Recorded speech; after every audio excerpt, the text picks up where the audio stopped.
Welcome to another episode of Crime, Corrections, and Culture, where you will get the truth, the whole truth, and nothing but the truth about crime, criminals, corrections.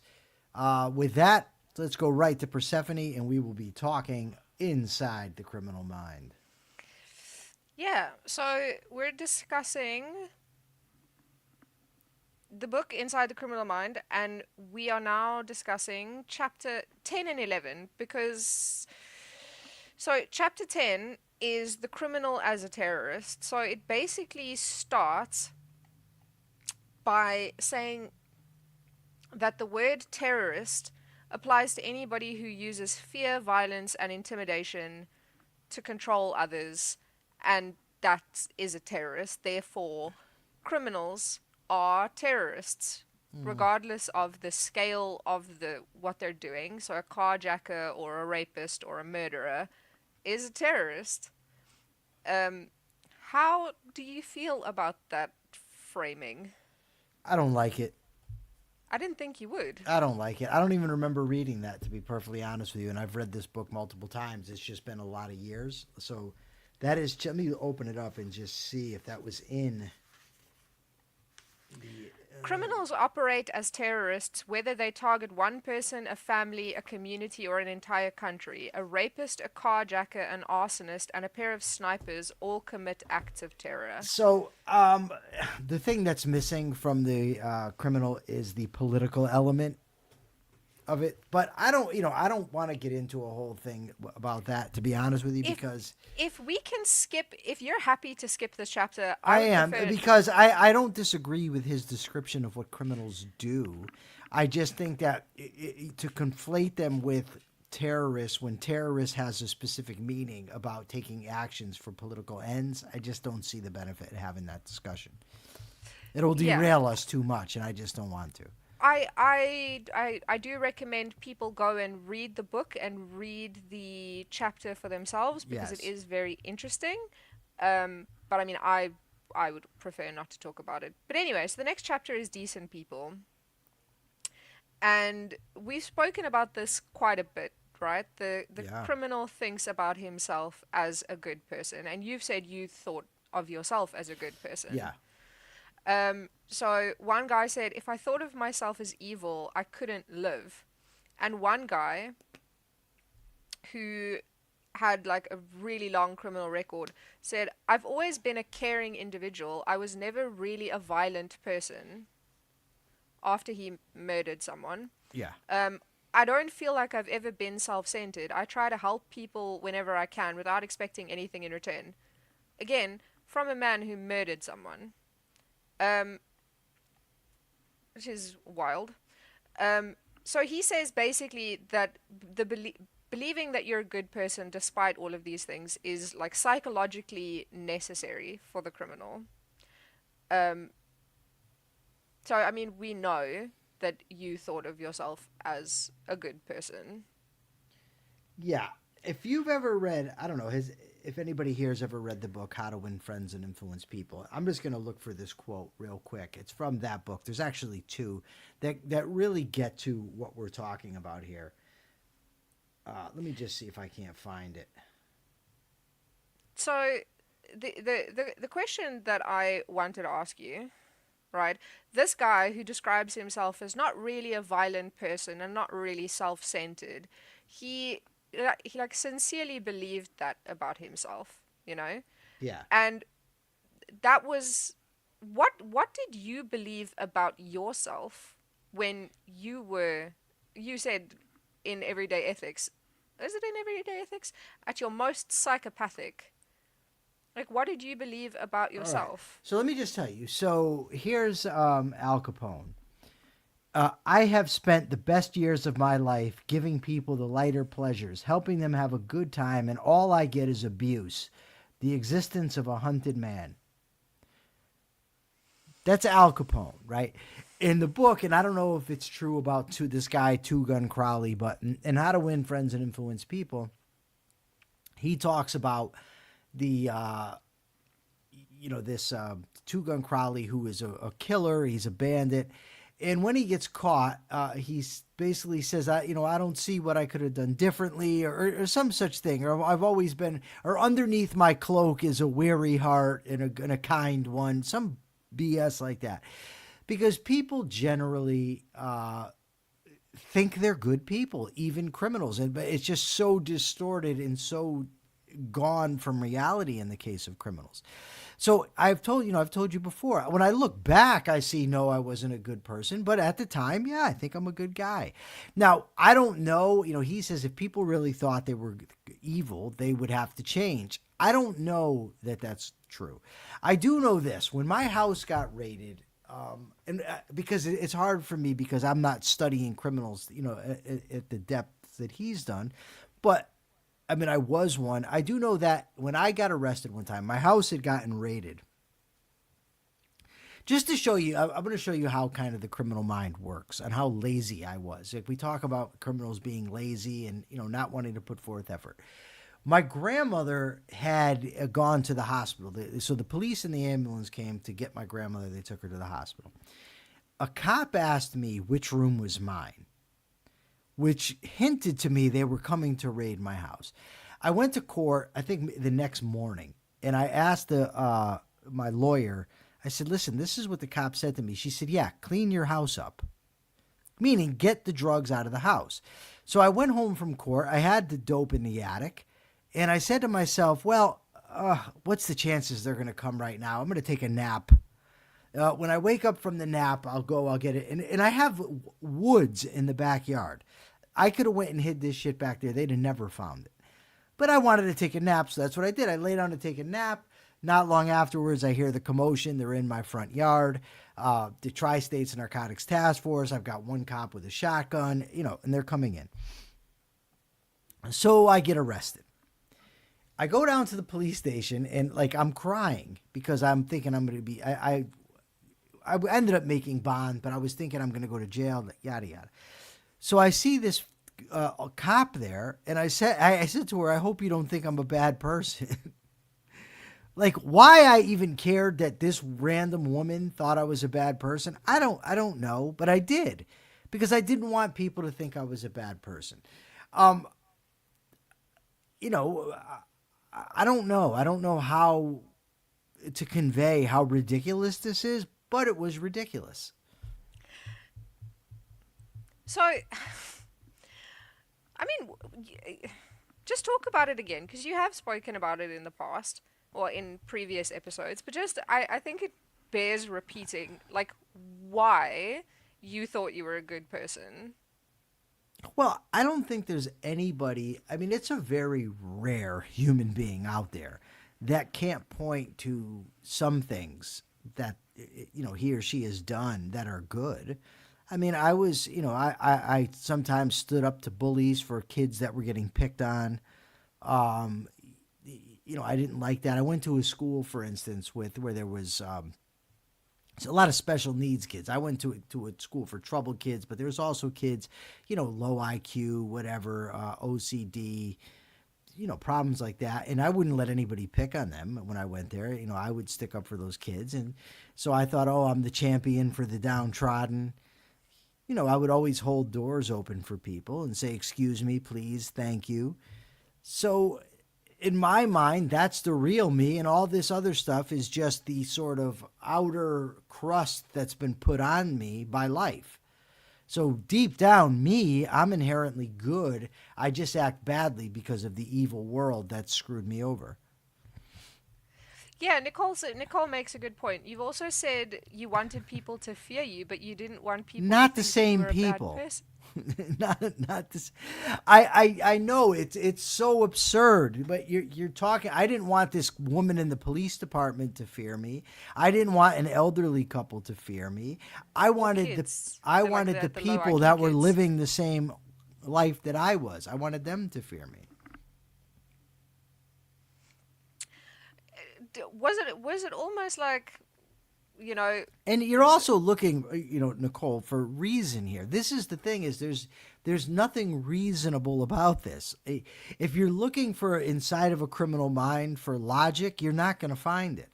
I mean, you're talking about people who will make noise, keep people up, being rude and obnoxious, and then the slightest thing done to them is the end of the world. Oh my God, what a travesty! What a disrespect of their rights. I mean, it's just not a logical thing. You know what I like? I like looking at what the criminal thinking errors are and going, oh, I can sort of recognize some of that in myself, but then seeing how it's actually applied, like in a criminal's life, and being like, wow, I Yeah. really can't No. imagine. I because like going back to the drugs, I can't put myself in a situation where that makes sense to me. If I do something bad, if I do something that's not good, like I went through long stretches of thinking of myself as a bad person. So I've never had this, like, I'm a good person deep down. I'm like, when I was younger, I was like, deep down, I'm scum, and I've got to work really hard to be a good person. So this is like a reverse for me. So the other thing that he says is, um, criminals set themselves apart from those that they consider to be the really bad guys, thereby preserving an image of themselves as a good person. Did you have people like types of criminals that you were like, no, those are the bad Well, guys? I got I'm over just this pretty quickly, right? So I mean, in prison though you can see it. That guy's a rapist. I'm not a rapist, so he's horrible. Well, that guy's a child molester. The rapist will say that guy's a child molester. That's so much worse than me. I raped an adult woman, but that guy, look what he did. Or or both the child molesters and the rapist will say, well, this guy they're talking about, the rapist, but that guy, he's a snitch. He's a rat. So yeah, they do that. But you said you got over that really quickly. Yeah, because I started reading about, I don't know, 13 months into my sentence, and I started to think better, even though I didn't start to behave better. Started to realize that, a lot of that stuff was just bullshit. What did you read first? Do you remember? Yeah, We're All Doing Time, I think was the name of the book I read first. I read that. I read another book, How Good Do We Have to Be by Harold Kushner, who actually was a rabbi who had been in the seminary with the prison rabbi.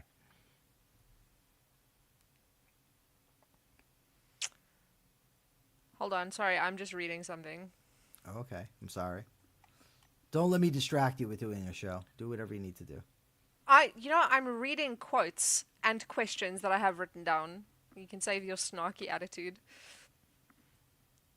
So, sorry. Um, so I mean, in the beginning, did you set yourself apart from like I know you said 13 months after. I don't remember. I probably just, if I'm remembering correctly, now, this is a long time ago, and it wasn't exactly me at my clearest thinking, anyways. But I think I probably did think that I was better than some, but by and large, I thought that. So it's so screwy. So I couldn't stand when blacks, would blame society for their criminal behavior. It was a racist society. I thought that was ridiculous, but at the same time, I thought that I was a victim, and that's why I did what I did. So I didn't allow them the excuse. I allowed myself the excuse. It's all wacky. I don't remember setting myself apart, but I do know that's a common phenomenon. But again, it comes back to uniqueness. You're allowed to have those excuses, but other That's people are true. not because you're special. I am. Um, so he says, oh no, although the criminal may not accept what others consider to be moral standards, he claims to have his own. Other people's are liars, scoundrels, perverts, and criminals, but not he. Did you have like your own moral Oh, standard? Because you've said you switched your guilt off your conscience. sure. I not that I could have articulated probably, but I thought there were things that were right and wrong, and things that I wouldn't do. But I don't, that type of stuff. Like I just don't. I don't remember thinking much about it. I just remember thinking that I was a victim and poor me. I also find it very interesting that you like protect the kids who have like the low IQ, but then you turn around and you shoot at people. Oh, you find it interesting? I do find it interesting because I don't know how you can. For me, I don't know how you can separate those two things. I don't know how you can separate these people need to be protected, but these people need to be shot at. These people I'm going to use to like serve my self image in Yeah, making and myself if feel the like a kid at good school had person. $10,000 on him, I probably would have taken it. You know what I mean? Like, it doesn't make sense. I identified with people that got picked on because I had been picked on, and I wanted to help them, and I thought, well, that's the right thing to do. But if somebody, did something that I thought wronged me in some way, then they deserved whatever the hell they got. But then there's also the times, well, somebody didn't do anything to me, but they have something that I want, so I am entitled to take it from them. I don't know. It's interesting to me because we're on a show where I'm supposed to explain this stuff from my own firsthand perspective and relate it to the book that we're reading.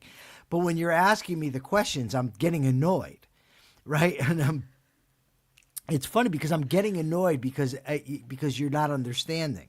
But it's very difficult for you to ever understand because you're talking about people that just don't give a shit. I mean, they think they give a shit. They don't.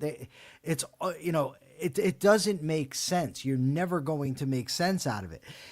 You have to understand when you look at all these criminal thinking errors and ask yourself, if somebody is doing all these things, is there any reasoning with that person? Is there any coming to some sort of logical endpoint other than this person wants what he wants when he wants it? I mean, what else can you find as a unifying principle but that? It's never going to make sense ever. There's no making sense of it. In my mind, the right thing to do was to stick up to bullies who were trying to bully these kids. Although I bullied kids as well, just not these kids, right? But I didn't see myself as the villain when I was bullying the other kids. But these people were no good because they're bullying this type of person that I think should be protected. And there's no sort of, like, I went to school one day and these older kids were picking on a younger kid. This was at a different school.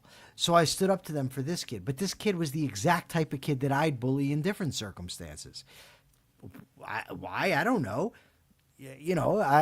Different day of the week, different place and time. It's fragmented thinking. It's concrete thinking. I don't see how one situation is connecting to the next. Nothing. Yeah, but so answer Nicole's question first. Do criminals often depend on superficial charm to get away with things? Some, but I don't know about all. I mean, I know that's the sort of stereotypical idea of the sociopath or the psychopath, that they have this superficial charm. Were I you don't charming? know. Did Nobody's you ever did you told me I try? was charming. I don't know. I don't You're think so. charming now. Yeah, I'm a very different person though. Than I was then. So I don't know that I was charming. I don't think so.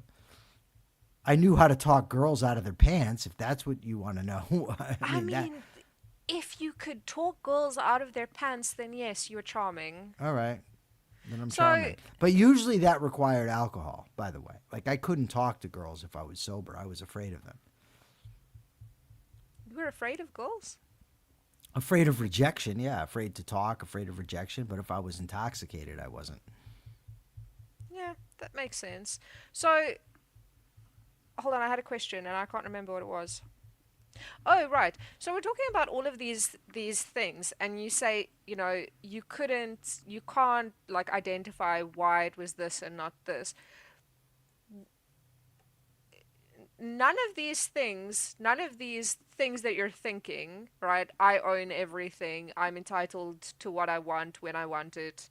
Like none of those thoughts are explicit, which probably makes it so much more difficult to, if you don't know these things, when you're a young criminal, you don't know what these thinking errors are.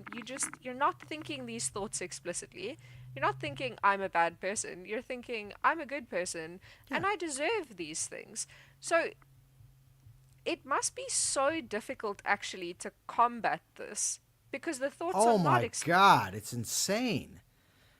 It's like monumentally difficult. so. I mean, It's like playing whack-a-mole. I mean, you try to address this, it's ridiculous.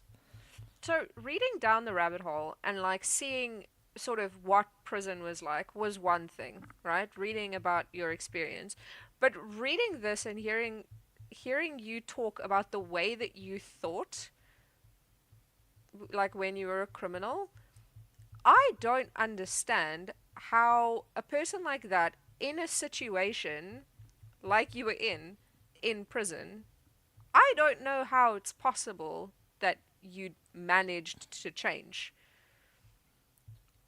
I Um, mean, I know you read a lot, but I'm just saying it seems Desire, high verbal IQ, a lot of reading, and a close friend.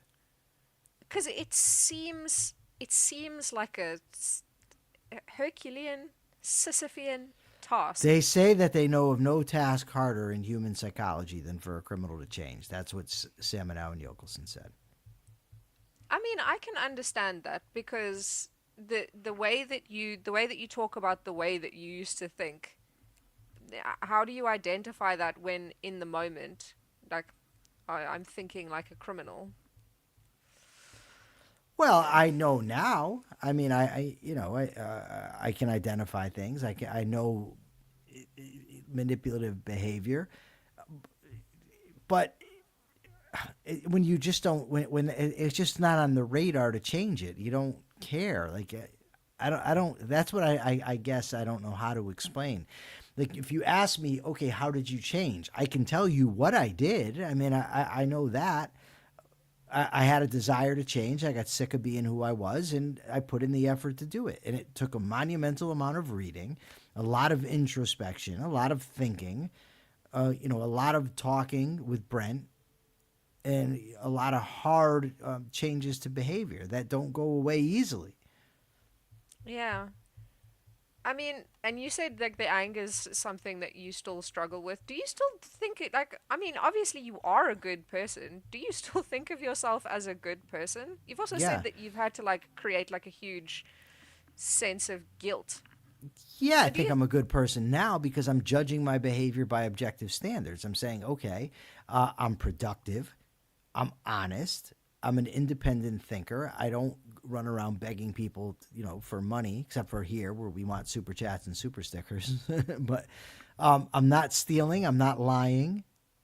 Um, I have integrity. So I'm judging these things by objective criteria. I'm not just sitting here saying I'm a good person. mm, I'm also not separating who I am from what I do, which is what I used to do. I'm inside. I'm a good person. That's how I thought then. It didn't matter what I did. Now I look at what I did, not what's going on inside me. It's actually like the exact opposite. If I have negative thoughts or negative emotions or whatever, I don't judge myself based on those. I judge myself based on what I do. also very true. Um so another like big part of this chapter is that he says that non-criminals sort of insist like resist seeing criminals as they really are. They say that there's a good person underneath and there's extenuating circumstances and Irene who I can't remember what Irene did. She's a criminal in some way. Her friend said to her, hold on, wait. She's a wonderful person. That's not her. They must be talking about someone else. I used to think that, and I only remember this in high school. I don't remember thinking this when I got older. I may have, and I'm just not remembering it. But I do remember thinking explicitly that everybody's a good person underneath. Everybody. And the world just screws people up. I mean, so obviously it would have to apply to criminals as well. But yeah, I remember thinking that, but I don't remember as I got older. I remember being where I was when I was thinking it, and that's the only reason I remember. I was in New England Children's Hospital School. Did you have friends that also got arrested? Like separately from you? Yeah. Did you think that they were good people when they got it, like when they got arrested? Were you like, oh, can't It's believe not. he's such a good person? I don't think they're a good person because they got arrested. It's more of I just think that they're screwed up, but they're good people. And it's not like I universally applied that. I mean, I could say that and then say someone's a scumbag. I mean, I No, just I mean remember. like I remember I thinking everybody's good, but life screws them up. yeah, I mean it's hard to find it's hard to find any logic in this. You can't. So stop trying. I can't stop trying because when I read this, I want to understand. I want to understand how a brain works like this. Yeah, but you can understand it descriptively without trying to make sense of it, without trying to connect one thing to the next. There's contradictions. Live with it. That's why criminals have problems. They're because they're not integrated people with a moral code. We're out of our minds. We have all kinds of conflicting values, conflicting thoughts from one day to the next, from a moment to the next. Did the people in your life think that you were a good person?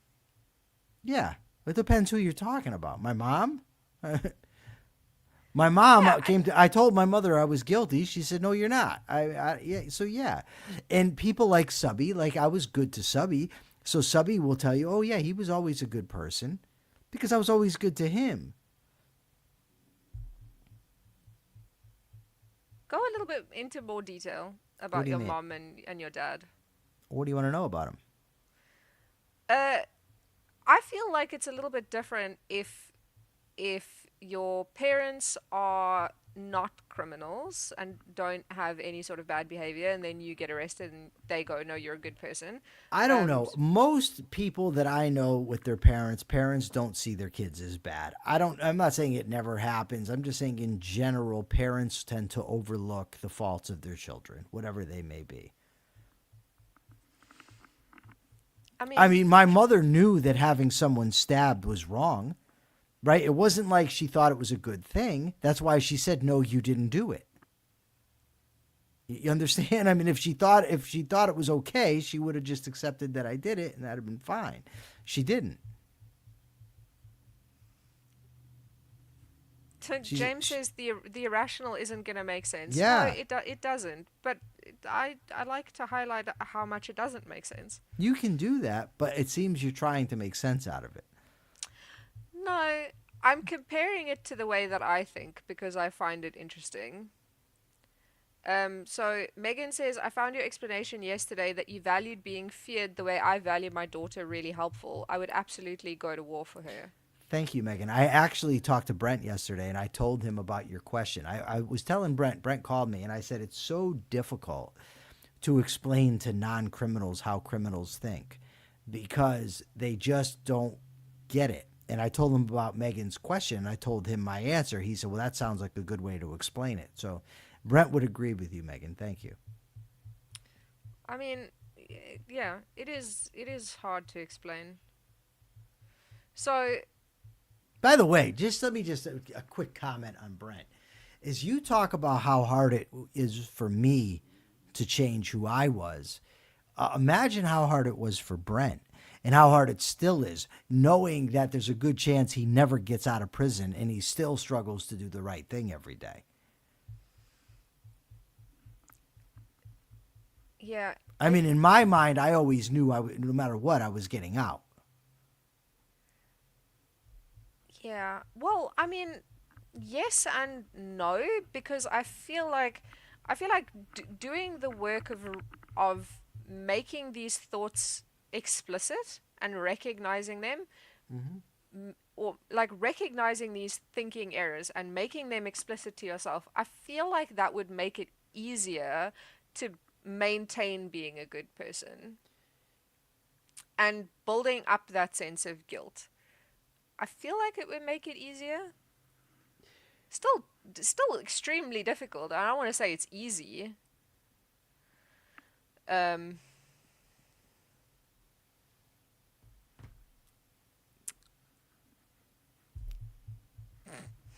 I guess that's it. uh, I mean, yeah. Do you have another question? I'm going through my list of questions. and seeing if there's anything that you haven't, because you jump around a lot. I jump around? Yes, You jump do. around. That's a You say, start. what about this? What about this? What about this? Well, I read this chapter like 7 days ago, so Okay. it's kind of difficult for me. Talk about something while I look through my notes. Tell a Danny has a story. question. What's Danny's question? But we got to wrap this up pretty soon because I do have a date with Jim Valiant. Danny, what's your question? Go ahead and ask. And I left the wrong thing up there. Oh, it's too much.